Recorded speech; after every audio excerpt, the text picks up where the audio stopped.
All right, guys. So BioWare released another trailer for Dragon Age: The Veilguard, and this was actually really good to the point where I'm not even sure why they showed us that nonsense that they showed us on Sunday. Because this one, the tone, the mechanics here, the choices, everything they've shown us has alleviated at least most of my fears and concerns for the game going forward. So, as you guys see here, they revealed this. This is the June 11th trailer. I'm recording this on the evening of June the 11th. They gave us 20 minutes of gameplay, and we're not going to talk over this whole 20 minutes. But I do want you guys to just see a little bit of what I'm seeing here, what I like. Actually really dig the art style, which you kind of saw that in the character reveal trailer too. But I think the big thing that they got here right was the tone. The tone is what was so important here. The dark fantasy tone is here. While yeah, it still does look a little marvelized, it actually kind of makes sense. It does fit that dark fantasy setting. And when you get a little further into the trailer, you even see all the inspirations for this game. I heard there was like a lot of God of War inspiration in this game. I don't see that, but I do see a lot of like Dragon Age 2. I see some Mass Effect 2 and 3. A lot of that there, modern kind of action RPGs.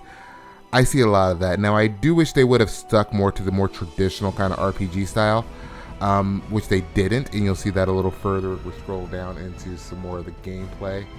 You'll see that. Let me see if I can get us down to some combat. Here we go. So if we go down to the combat, you'll see here, it's very traditional, or modern, I should say not traditional, modern action RPG. You're doing a lot of dodging, you're doing a lot of strike attacks.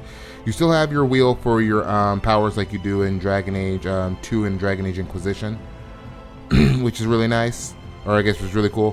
One thing that I missed that I wish we had that we don't in this one, it looks like we're going down to now squads of just 3 people instead of the 4, and you can only control now your main character.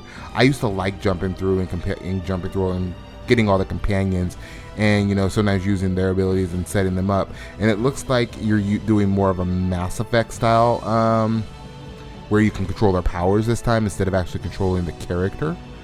I don't know if I like that very much. Hopefully it'll work. I don't know. I don't want to write it off because it works really well on Mass Effect, and I love Mass Effect. Truthfully, I prefer Mass Effect over Dragon Age, but I love Dragon Age as well. So that's a great thing. I'm ready to see more. I'm ready to play this. My fears have been alleviated, at least for the most part, as far as from what I saw on Sunday. I think this gameplay, in my opinion, looks really good. As we scroll through, we see a little more of the combat. You have some of the choice and consequence. It reminds me a lot of how Dragon Age 2 did the choice and consequence. They even went back to Dragon Age Origins, where they would say like so and so approves of this, disapproves of that, which means the approval system might be back. And hopefully it'll be like Origins, where if you just go against one of your squad mates too badly, they just won't travel with you anymore. That would actually be really cool to see. BioWare seemed to have dropped that after Dragon Age Origins. Like, you couldn't do that in Dragon Age 2. You did have a little bit of the conflict with Ashley or Caden, whoever the Vermeer survivor was, in Mass Effect 3. Basically, if you didn't do a certain amount of actions, they wouldn't join you on the Normandy.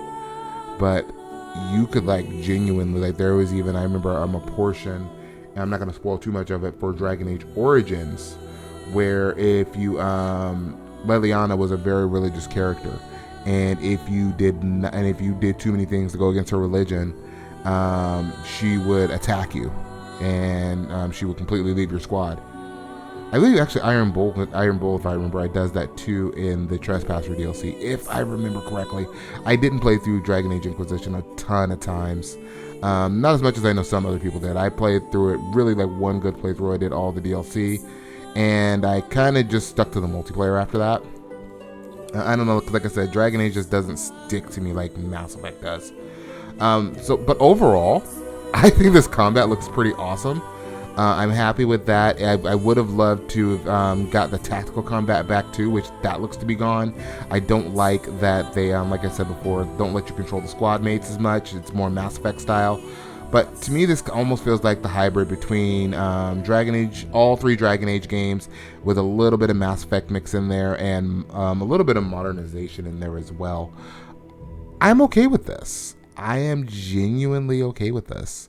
I want to see more. I'm ready to play it.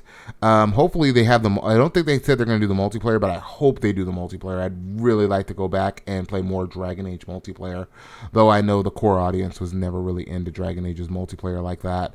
I'd like to have the mode back like we had in Inquisition, because I really liked the dungeon crawler mode in Inquisition, just like I loved Mass Effect 3's horde-based multiplayer. I love that too. What do you guys think about the trailer itself? What do you guys think about the new gameplay mechanics that they're adding in?